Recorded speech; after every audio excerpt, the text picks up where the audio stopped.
All right, I'm Wade Pearce, and I'm going to talk to you a little bit about resiliency today.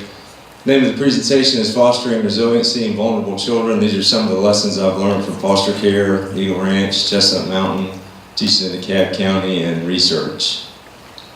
Started working on a PhD in resiliency. My big question was, how are some kids able to overcome horrible circumstances and still live meaningful, productive lives? Where is that courage coming from, and was there any way as an educator I could help them? Unfortunately, I have a confession to make, I didn't have the resiliency to finish the PhD. I learned a ton, met some great people, and was able to turn it into a 6-year degree, so that's where I am today.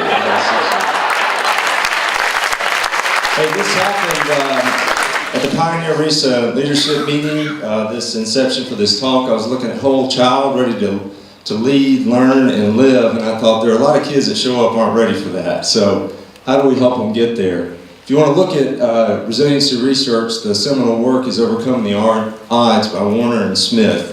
They did a 40-year study, longitudinal study on 350 kids with overwhelming risk factors, and kind of set up the whole study of resiliency. Resiliency is basically just the balance of risk factors versus protective factors. Risk factors are addiction issues, criminal behavior, chaos, lack of supervision in the home. Protective factors are the opposite. That's what we offer at school. The best thing that you can find on protective factors is what's called the circle of courage: belonging, mastery, independence, and generosity. So what I'm planning on doing is going through those 4 components with you, and I'm also going to introduce you to one of my heroes, Mwalimu Usu Clark. So we're going to look at belonging, mastery, independence, and generosity, and then I'll introduce you to him. And on belonging, it is just simply belonging to something that is bigger than yourself. A sense of belonging is to a child as oil is to a car. You run a car without oil, and that engine becomes damaged. You run a kid without a sense of belonging, and you've got trouble. Next would be mastery. Everybody is good at something. Search for strengths and cast a vision for these kids. You often see more than they do in their life.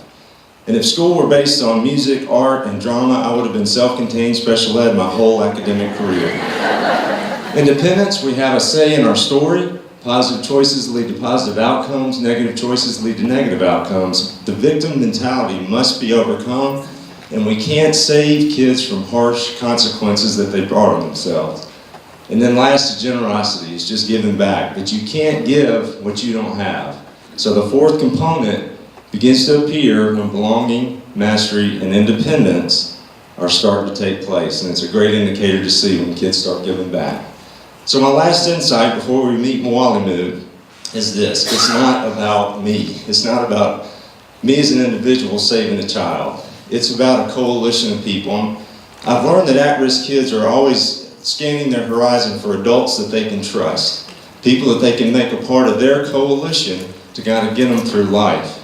And so they form their own coalition of trustworthy adults just to help them along the way. I'm just there as a person to help them make better choices because it's all about them. Well, here's Mwalimu. I met Mwalimu when he was in 1st grade. He was 7 years old back in 1995. I asked him about school, and he said, "Man, I hate school. All them teachers give me is F's." I said, "Well, we'll work on that." This is him building his coalition of adults. That's Jay Varner, myself, there's Harold Melton, Ashio. These are the guys that we brought him into kind of a sense of belonging with us, and we just walked along life with him. This is Mwalimu in middle school. He began to show an interest in history and geography, NFL football. He had an incredible memory. So we all just began to encourage him that that's something that he needs to pursue. He's now a teacher in Wayne County. This is a great example of independence. Mwalimu graduated from Southside High School in 2006. After going to alternative school, he got it. Then he earned a scholarship to Lincoln Memorial University and graduated from there with honors.